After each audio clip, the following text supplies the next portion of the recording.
Hi, my name is Greg Osenko, and I am with the Capital District Fly Fishers in Albany, New York. And today we are going to be tying a rubber-legged golden stonefly nymph. And this is the finished product right here. I just wanted to show you guys what we're going to tie before we actually start it. And this is an excellent fly. I caught a really nice steelhead on this the other day. I catch trout on it all the time. And I have not tried it for carp yet, but I would definitely use this for carp if it was olive, probably olive or black rather than this bright yellow. So let me show you the first step. Now the first step, I had to do this before I actually videotaped it because it's difficult for me to videotape this. It's kind of a tedious thing. But basically all I did here was I took rubber centipede legs, which are these legs right here. And the color that I'm using is centipede legs, speckled yellow. And I put two of the legs right through the bead head before putting it on the hook. And it's kind of a tedious process, so I didn't really want to videotape that. And then I just put the bead on the hook just like you would any other nymph. And we're gonna start with black thread right here. And we're gonna wind it all the way to the back of the hook because we're gonna start with the legs, the tail first.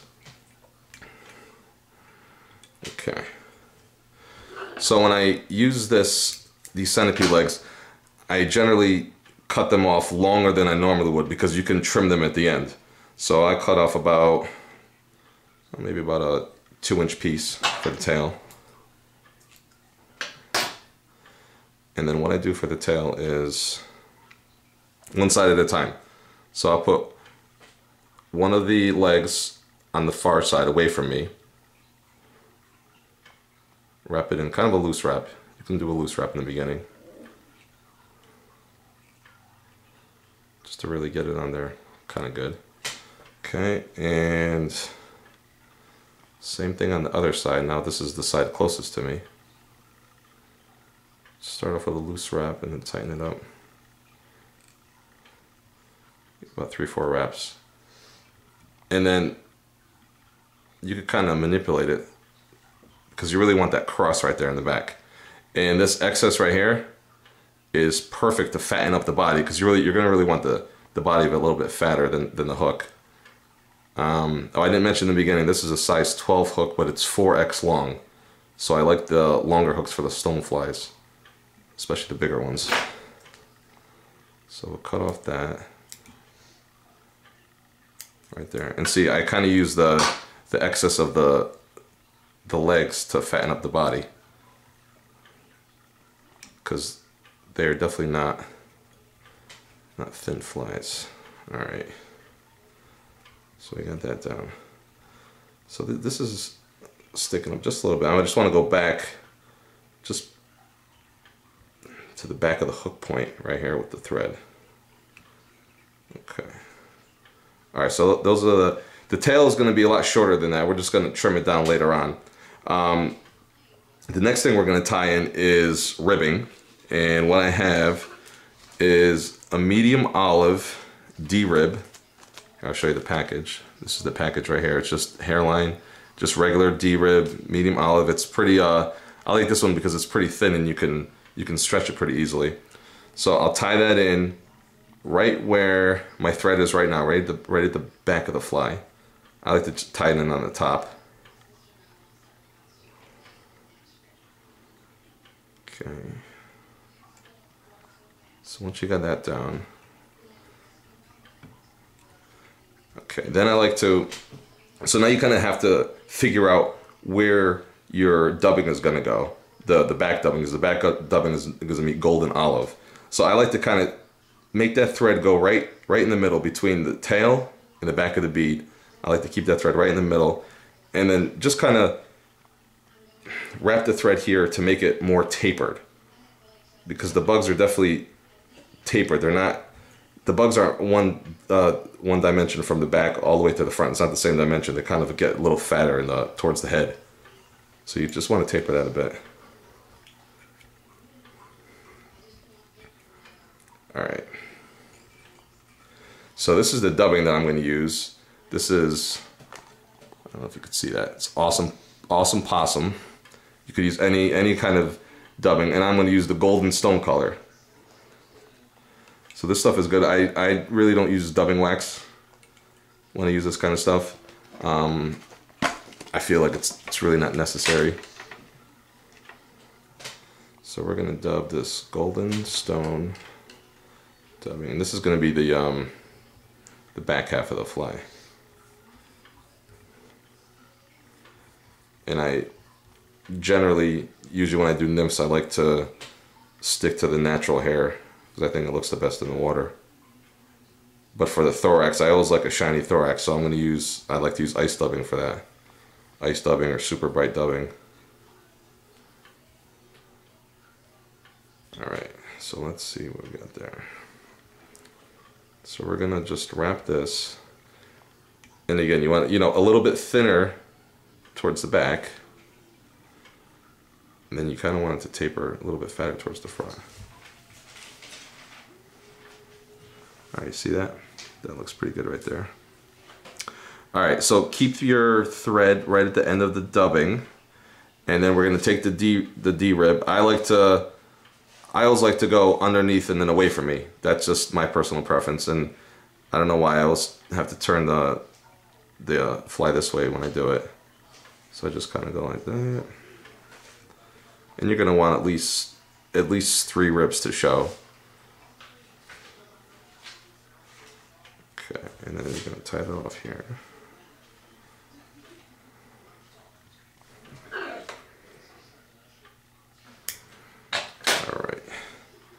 Alright, so now we're going to do the first part of the legs, the first legs, and that is going to be, I'll show you the fly again. That is going to be these 2 back legs right here. So we're going to do the same thing. We use the same exact centipede legs that we have. These could be a little bit shorter.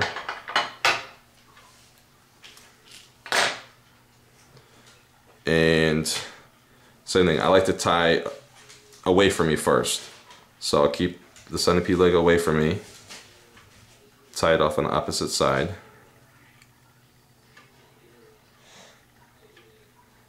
So it looks like that. And then do the same exact thing on the side that's closest to me.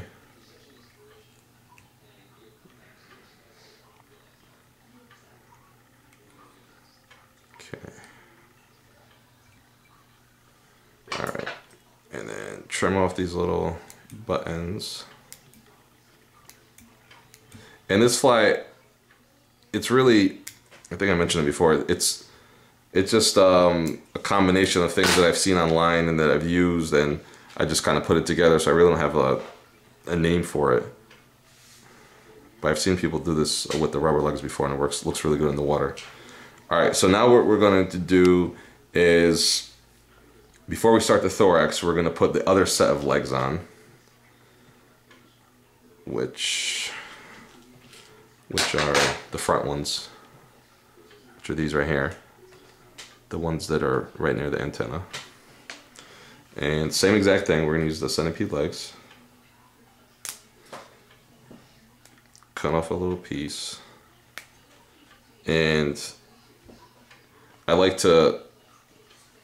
to end your thread right behind the bead, because you want it to just kind of, see right here, you just want it to kind of hang off the bead, just off to the side, like that. So wrap back here, and then make sure the thread ends up right behind the bead like that.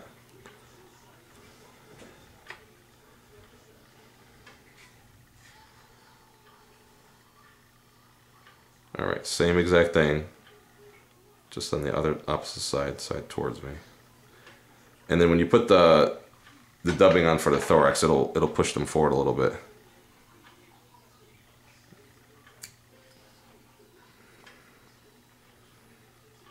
Okay.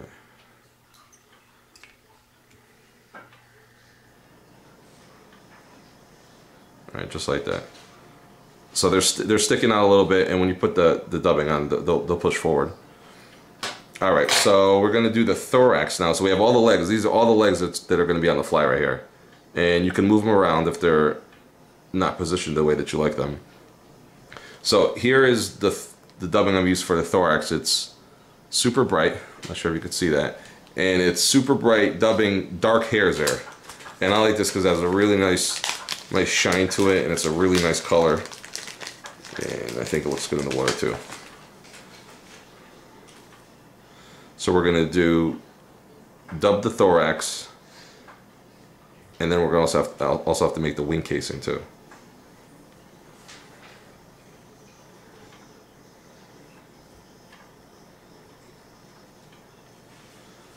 All right. I like to make the thorax nice and fat and chunky, and then you could pull out the hairs afterwards. So I'm just going to put a little bit of this.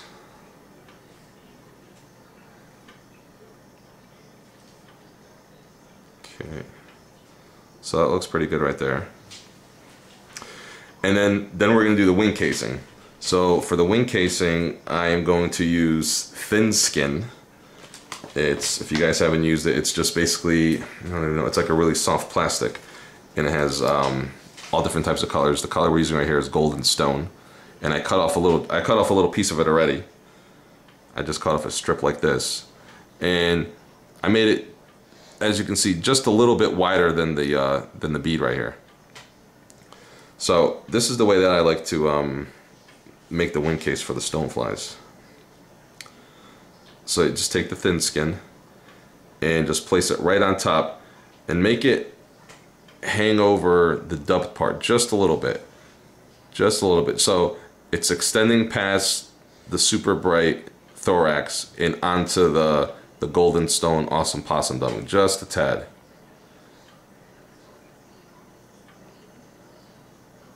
Okay, so you just kind of hold it down. Okay, tie it in. And then this stuff is really nice. You can just kind of position it how you want. And if it's a little too long, just pull it, which is what I'm going to do right here. You just pull it a little bit because it's a little too long. All right. So see that? So that's the first step right there. All right. Then what you want to do, you want to put more dubbing on your thread before you start wrapping, because you don't want to see the thread underneath. You want to see the dubbing. So put some dubbing on your thread. So you could just give it like one wrap. As long as you can't see that thread underneath, you're good. All right, and then lift up the thin skin, and then make sure you still have dubbing on your thread, and then make another wrap right there. So now your thread is in front of the thin skin, and I don't know if you can see that. See the thin skin's hanging up right there, just like that.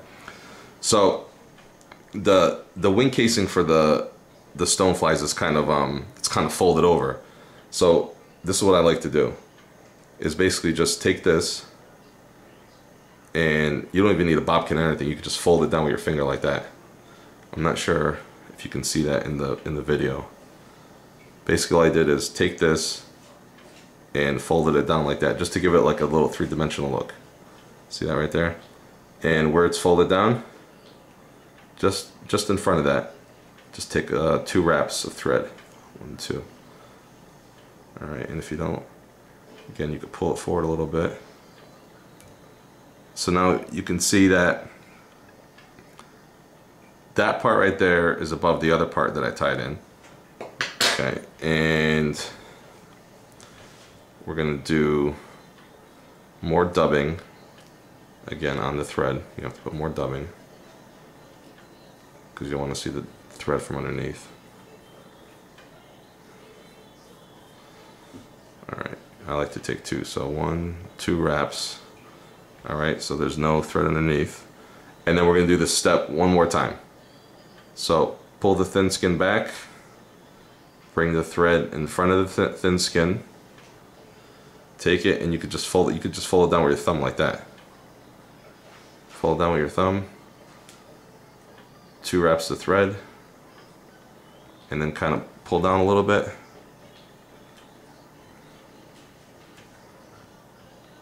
And then you're all set.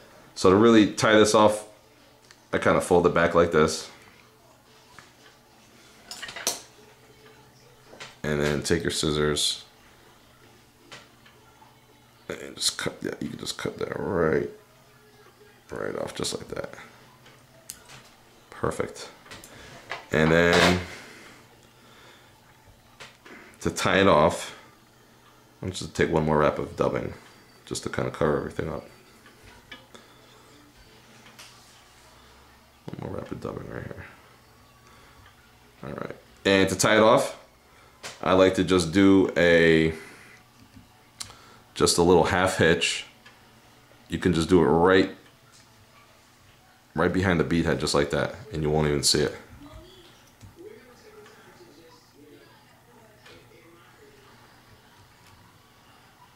Okay.